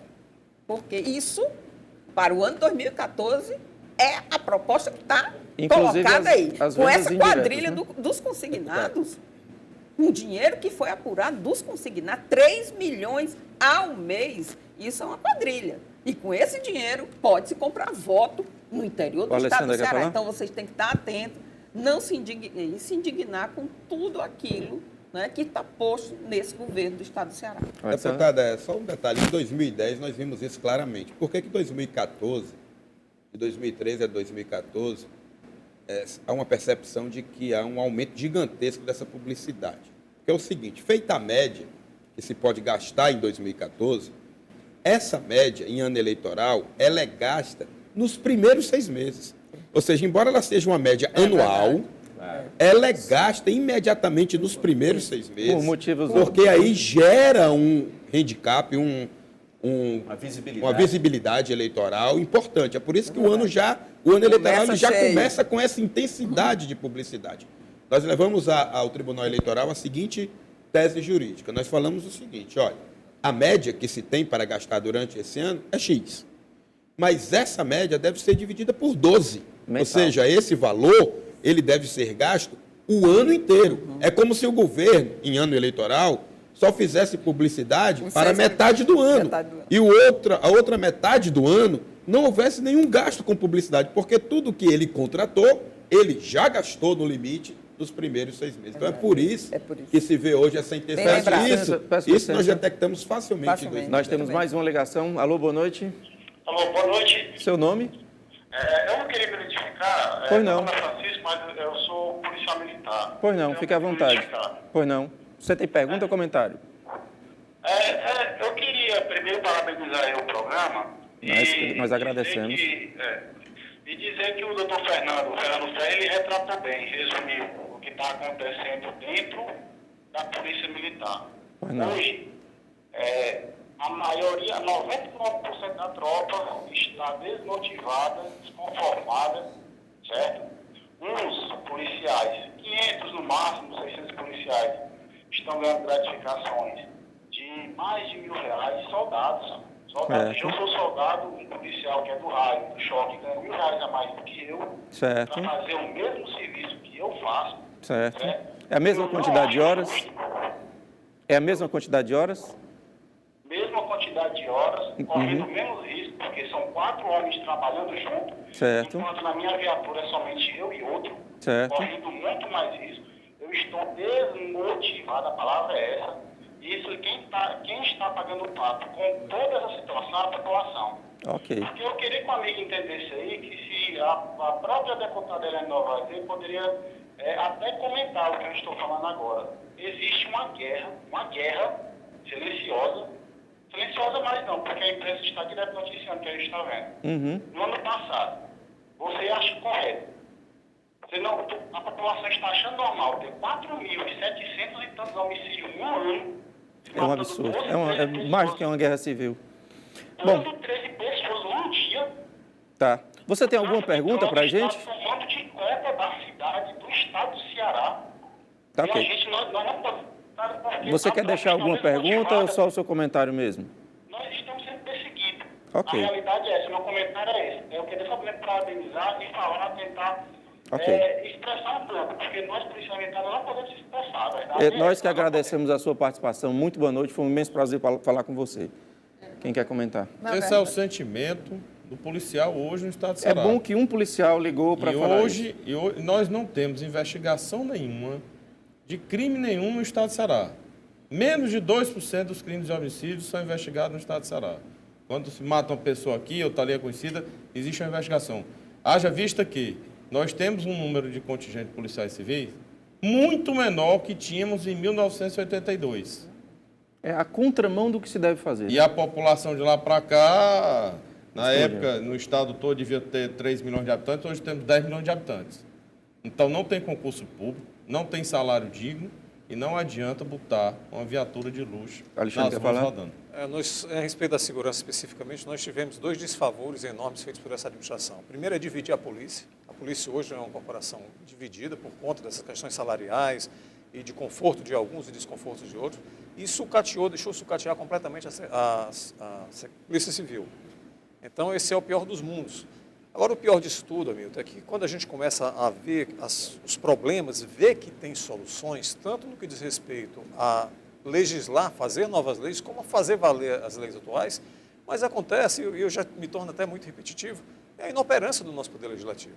Pela minha proximidade muito com o Legislativo Federal, muitos deputados, inclusive do Estado, já me pediram sugestões de legislação, e eu muitas vezes fiz isso. Quando você vai levar a sugestão, diz, mas isso não pode, porque o pessoal do cartório vai achar ruim. Não, isso não pode, porque tal... Isso sempre contraria um interesse. Você quer fazer uma coisa em benefício da população, seja no nível municipal, estadual ou federal, mas, infelizmente, os detentores de mandato estão representando grupos econômicos e políticos muito fortes que preferem atender a esses interesses do que ao interesse da população. Tá. Deixa eu dar um caso concreto. Rapidinho, por favor. Da Delegacia de Horizonte, nós tivemos lá esta... Semana passada, quinta-feira, nós fomos fazer uma vistoria, recebemos uma denúncia, e eu, como membro da Comissão de Direitos Humanos da OAB, tivemos que ir junto com a Comissão de Direito Penitenciário. A cadeia pública lá não funciona porque o Ministério Público entrou um pedido de intervenção para o não funcionamento. Qual município, perdão? Horizonte. Muito bem, população aproximadamente de 80 mil policiais, ou 80 mil habitantes. 12 policiais, um permanente por dia, um xadrez que cabem 3 a 4 pessoas com 10, são 2 xadrezes lá dentro, e 5 mil procedimentos mês, que são os boletins de ocorrência, os chamados BO, 5 mil por mês paralisados naquela delegacia. Imagine aqui em Fortaleza, nas distritais, imagine em todo o estado de Ceará. O governo do estado de Ceará, eu vou dizer aqui, eu posso até... 60 mil processos, é o que eu tenho conhecimento. Isso. E eu diria mais aqui, eu fui policial civil, presidi o sindicato na década de 80, fiquei até 1990 como policial civil, depois tomei outro rumo. E a época em que eu presidi o Sindicato dos Policiais Civis, Fernando tem inteira razão, éramos 4.900 policiais civis. Hoje, no estado do Ceará, não tem 3 mil policiais civis. Qual foi a política... E a população aumentou muito. Muito, e a necessidade de criarmos as delegacias, a criminalidade, mas qual foi a política empregada por esses grupos políticos desde a década de 90 até hoje?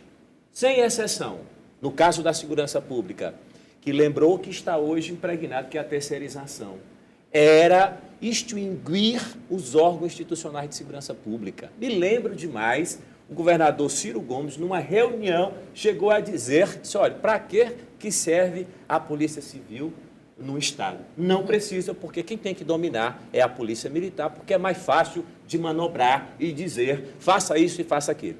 Então, este é o governo que acabou com a segurança pública no estado do Ceará.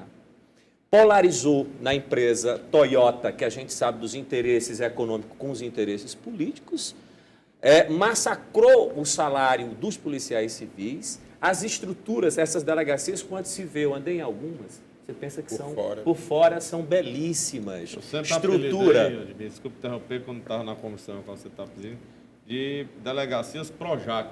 Pronto. É aquele Projac da Rede Globo. Só tem a fachada, porque lá dentro não tem nada. E eu conversava com uma eletricista que estava lá na delegacia e disse, doutor Edmir, aqui eu faço o possível, porque a empresa que ganhou a licitação para fazer a obra, ela fez uma cosmética construção e agora os problemas estruturais continuam. São horríveis. Então, assim, tem inteira razão o policial militar hoje no estado de Ceará, estão sobrecarregados. O homem que sai de casa...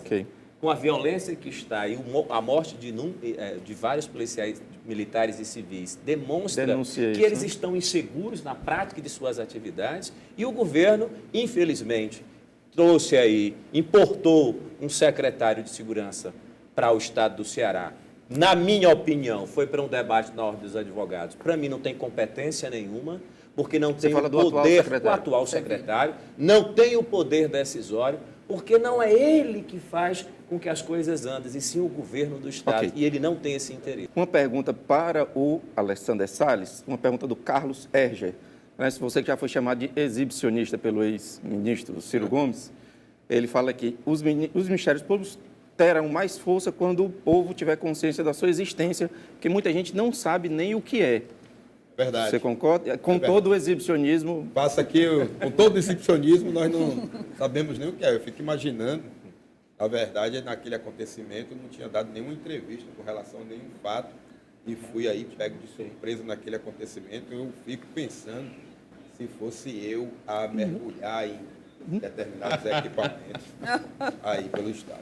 Mas veja bem, é verdade, o Ministério Público ainda é muito distante da sociedade. O Ministério Público ainda tem que se abrir mais para a sociedade. A sociedade não conhece. Muitas vezes a pessoa não sabe aonde reclamar, aonde chegar. O que eu digo para todo mundo que vai na Procuradoria é o seguinte: doutor, mas eu não sabia se era aqui ou se era no Ministério Público Estadual. Eu digo, se você tiver dúvida, vai em um ou outro. Mas não deixe de ir. Se você vier aqui, nós vamos apurar, se não for nossa competência, vamos encaminhar.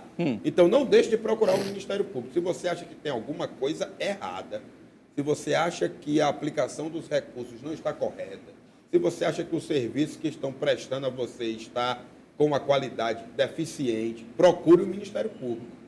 Está mais perto do Ministério Público Federal, viu um prédio, a Procuradoria da República, vá lá, faça a reclamação. Se não for da nossa competência, se não tiver dinheiro federal envolvido, nós vamos mandar para o Ministério Público Estadual. Se está mais perto um promotor de justiça aí na sua cidade, porque não tem Procuradoria da República, vá ao promotor de justiça, que ele vai fazer a mesma coisa. Se for da competência do Ministério Público Federal, verba do Fundeb, saúde, educação, ele vai mandar para o Ministério Público Federal também. Então, não deixe de procurar o Ministério Público. Nós estamos fazendo campanhas, tentando nos aproximar cada vez mais da sociedade. Mas nós temos essa deficiência também, eu reconheço. E nós vamos vencendo aos poucos essa deficiência. Nós temos que estar mais perto da sociedade, porque a sociedade é quem alimenta o Ministério Público. São os reclamos da sociedade que fazem com que o Ministério Público possa desencadear a sua atuação. O Ministério Público não tem poder de, por si só, verificar tudo que possa estar acontecendo de errado em termos de gestão, em termos de aplicação de recursos. Nós não temos essa capilaridade. Então, o cidadão é um agente fundamental para ajudar o Ministério Público a desenvolver essa gestão. E aí, só lembrando também, o doutor Alexander coloca muito bem a questão da importância e da aproximação com a sociedade. Eu diria até, doutor Alexander, de expandir mais o Ministério Público, né? A ir mais para os municípios de grande população. Eu sei que já existe, mas a necessidade de ampliá-los cada vez mais. É bom lembrar do drama que deve ser o interior do Estado, bem menos fiscalizado. Eu tenho que falar... Amanhã eu estou indo até... Nós temos agora uma unidade nova, recente, eu estou indo até lá amanhã, na famosa cidade de Itapipoca. Olha só. Nós acabamos de criar, não foi por conta desse fato da adutora, mas aproveitou e acabamos criando uma... Estava criada agora no final do ano uma Procuradoria da República lá no município. Já tem quantos municípios no Ceará? Nós temos Itapipoca, Sobral, Crateús, Juazeiro, 5, Limoeiro, 6 e estamos aí tentando fazer a instalação em Iguatu, 7, Quixadá e tal. Ainda é pouco, né? Ainda é pouco. São 184. Vamos criar unidade móvel, circular. Mas só lembrando aqui, é importante o Ministério Público, que as pessoas participem, busquem, denunciem, mas não devamos esquecer a responsabilidade do Poder Judiciário. Os peticionamentos do TCE, que caso não se resolva, o Ministério Público Estaduais, a advocacia como um todo, sempre deságua no Poder Judiciário. E o Tribunal de Justiça do Estado de Ceará, nesses 2 últimos anos, acho nos 4 últimos anos, quando nós fizemos um movimento, que fomos para a Porta do Fórum, fizemos um movimento de Justiça Já, pusemos lá 400 cruzes denunciando a ausência de 400 juízes no Estado do Ceará. 400 juízes. Isso sem falar em servidores públicos, porque a maioria dos que estão são aqui em Fortaleza estudantes, né, que são estagiários, Aqui não houve concurso público suficiente para colocar minimamente 5.000 servidores. Os promotores também em condições mínimas de ter uma estrutura de funcionamento. Você vê aqui, me lembro agora, o CNJ, o Conselho Nacional de Justiça, ainda a ministra Eliana Calmon, eu estive em Brasília, lá representando a OAB no Movimento de Justiça Já, denunciamos o então presidente do Tribunal de Justiça do Estado de Ceará por um desvio na obra do Clóvis Bevilacqua de mais de 200 milhões de reais na estrutura, na obra de reforma e da digitalização dos procedimentos. Infelizmente, até hoje nós estamos aguardando um posicionamento, as vistorias aconteceram, mas isso também faz parte desse conjunto, desse marasmo da corrupção no Estado. E lembrando da importância do cidadão também entender que tem que bater na porta do judiciário. E fazer essa pressão. Nós temos juízes competentes, probos, honestos, temos promotores, servidores, mas nós temos uma cultura por trás de tudo isso que distancia o cidadão desses organismos. Vamos ouvir o Alexandre? Dois comentários que eu queria fazer rápidos. O primeiro é sobre o Ministério Público. A notícia boa é que o Ministério Público já é muito conhecido no interior, sim. As pessoas só não ligam o nome à pessoa, eles falam que vão ao promotor, vão à promotora. Né? Mas é o desaguar natural das pessoas que estão indignadas, inclusive vão para questões de menor importância, que atola muito o processo da tramitação do Ministério Público. Mas ali passou a ser a pedra de salvação. Com certeza. O que falta muito é a estrutura de pessoal, como eu disse, que é dependente da prefeitura, estrutura física e servidores, principalmente, que é necessário realmente potencializar a ação dos promotores do interior do Estado. Se a gente conseguir efetivamente colocar o poder independente por toda essa estrutura, com certeza a gente vai ter uma vazão muito mais rápida das questões que afligem a nossa população. Eu queria só dizer também que para quem está nos ouvindo, que o Ministério Público é um parceiro do cidadão e da cidadã. Então, aquele que se sente com dificuldades, que precise mesmo denunciar, porque às vezes a pessoa tem medo da denúncia. Né? Nós precisamos ser corajosos para denunciar aquilo que a gente vê de irregularidade. E aí eu queria, diante disso, aquele que está nos ouvindo, cidadão e cidadã cearense, que faça as denúncias, porque o Ministério Público é o nosso maior parceiro. E nós estamos com uma parceria boa hoje com a TV União, porque nós estamos aqui podendo falar o nosso sentimento, o sentimento da verdade. Inclusive com mais tempo do que o horário previsto. Necessário, a gente agradece. Ninguém reclamar de horário. Mas eu queria fazer uma pergunta ao Edmir, se o Tribunal de Justiça é a casa do governador. Olha, eu posso dizer que a forma e a posição do Tribunal de Justiça vincula demais o presidente ao governo do Estado, porque é uma lista onde o governador acaba escolhendo aquele que mais se aproxima, aquele que mais, anda nas possibilidades desse poder, que nós lamentamos, que é uma coisa que nós até discutimos aqui nesta noite. Nós não seremos uma sociedade onde haja igualdade, o respeito à dignidade, o respeito aos valores morais, às instituições, se nós não tivermos os poderes que nos dirigem, o Legislativo, o Executivo, o Judiciário, colocaria o Ministério Público como autônomos e independentes, como diz a Constituição Federal, que parece que é só para inglês ver e para brasileiro se calar ou se acomodar diante da realidade. Infelizmente, alguns membros do Poder Judiciário, lamentavelmente, aqueles que compõem as cortes, por essas vinculações de indicação, de nomeações, acabam não tendo as liberdades e as independências necessárias que fim deu nós precisamos. Aquele processo chamado de farra do camarão pela imprensa. Do buffet. Que fim deu aquilo? Como é que está aquilo? Os bufês continuam acontecendo. Pode ter certeza. Segue a fórmula dos outros? Você esqueceu do Alessandro? Acredito eu que viagem de helicóptero, né? Compra dos jatinhos com a sogra. No âmbito de duas estruturas do Ministério Público. O Ministério Público do Estado do Ceará, através dos órgãos competentes de procuradorias de controle da administração pública, e o Ministério Público que atua perante o Tribunal de Contas do Estado. O Ministério Público bastante atuante também. O Ministério Público que, mesmo tolhido, mesmo reduzido em números, sem estrutura, também é muito atuante e continua fazendo seu trabalho. Aí a investigação leva um tempo necessário também. É preciso que a sociedade entenda também que muitas vezes a investigação não se desenvolve a contento por conta de uma série de dificuldades. Por exemplo, informações de ordem bancária. Uma dificuldade enorme o Ministério Público obter, mesmo quando se está tratando de recursos públicos, onde não deveria haver sigilo nenhum. Mas, reiteradamente, instituições bancárias, inclusive instituições públicas, se negam a fornecer informações. Nós temos que ir ao judiciário, perder tempo para o judiciário dizer o óbvio, ou seja, que não há sigilo para dinheiro público e determinar que a instituição entregue. Mas ainda assim sempre passa por essa etapa. Por essa etapa, muitas vezes, etapa totalmente desnecessária, ou seja, etapa que é desenvolvida pelos órgãos apenas para retardar a investigação. Então, a investigação também tem seus percalços, que são transpostos na medida em que se vai afastando esses obstáculos. Então, acredito que o Ministério Público Estadual e o Ministério Público de Contas estejam a desenvolver uma investigação sobre isso. Um calvário muito... que a sociedade cobre. Aqui, como membro do Tribunal de Contas, é muito importante que cobre, que vá atrás, faça a sua denúncia e fique cobrando. Por que não está saindo? O que foi que houve?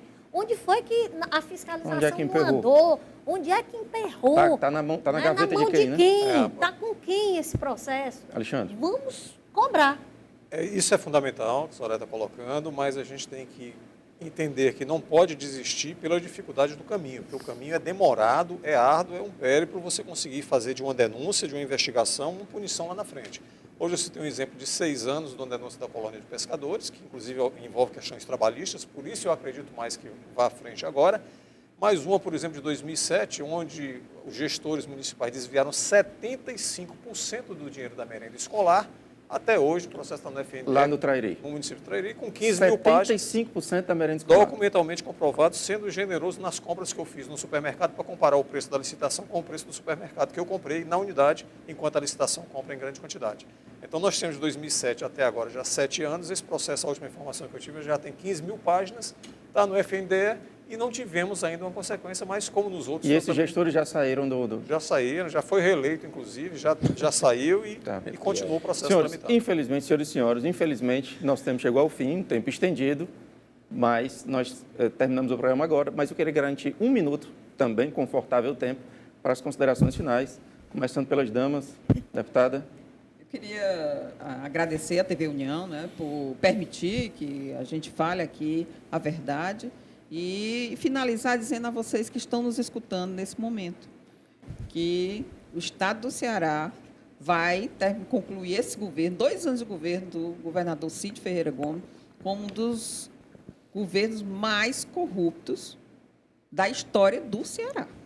E aí, portanto, cabe a vocês, aí que estão nas suas residências, nos escutando, avaliar esse processo eleitoral com muito cuidado, para que não se deixe enganar pela mídia fácil, que nós acabamos de comentar aqui, o que está acontecendo, o exacerbado propagandas do governo, para mostrar que é um Projac, que é uma coisa, né, só existe na casa do governador, e, portanto, vocês terem a condição de, como eleitor, né, poder decidir, né, de forma democrática, mas de forma que a gente não passe mais 8 anos sendo envergonhados como está o Estado do Ceará hoje. Portanto, cabe, senhor eleitor, a decisão é sua e o erro também cabe se você não souber fazer essa avaliação preciosa. Ok. Soraya, por favor. Eu vou na linha de que o Tribunal de Contas precisa realmente se aproximar mais do cidadão, se aproximar da população.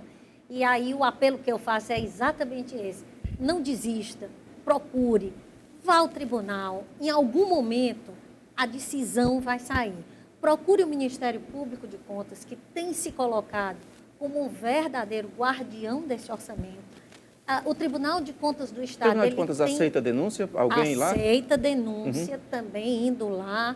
Tem a dificuldade dessa fiscalização, até porque não pode mais pedir informação, a informação tem que ser pedida através do próprio tribunal, mas isso não impede, tá certo, que se faça e que se vá adiante nessas questões. Nós temos um orçamento de 21 bilhões de reais que precisa ser fiscalizado no Estado do Ceará, que precisa desse olhar da sociedade, desse olhar do cidadão, para saber se aquele recurso está sendo colocado onde deve ser colocado, onde há necessidade do povo. Ok. Fernando, por favor. Bom, antes de mais nada, agradecer a TV União, na pessoa do seu presidente, José Alberto Bardavil, agradecer a você, Hamilton, e, acima de tudo, agradecer ao telespectador, nos colocar à disposição aí ao telespectador pelo 85, né, já que a TV União está em vários estados do país, no 85-3246-0018, ou no nosso e-mail, advogado@fernandoferrer.adv.br, e chamar todos que estão assistindo, porque agora nós vamos ter um evento de importância mundial, que é a Copa do Mundo, e os movimentos sociais que ocorreram no Brasil, os movimentos de ordem pacíficas, tirando aquelas pessoas que faziam vandalismo, a voltarem às ruas e fazer um grande movimento nesse país, porque logo após a Copa, que não enche barriga de ninguém, não lembrado. Traz felicidade, família, educação e saúde para ninguém. Muito bem nós vamos ter um evento cívico, que é o evento cívico mais importante para todos nós, que é a eleição. Então, cabe a você a deixar de ser cúmplice nesse jogo que aí está. Edmir, por favor. Bom, agradecer o espaço, dizer que a Ordem dos Advogados tem tentado, de todas as formas, buscar cumprir o seu papel institucional. Nós, conselheiros e a própria diretoria, tem buscado dar respostas mais efetivas. Falta efetivar a comissão de corrupção, né? É uma cobrança, eu me comprometo com todos que estão nos ouvindo aqui a fazer com que essa comissão seja constituída. E deixar aqui uma pergunta no ar para todos nós que estamos aqui no debate e a você principalmente, né, telespectador. Você tem saúde? Está ótima? Bacana. Você tem educação satisfatória? Você tem mobilidade social? Você tem segurança pública? Você tem, falei na saúde, você tem previdência? Você tem alimentação? Você tem emprego?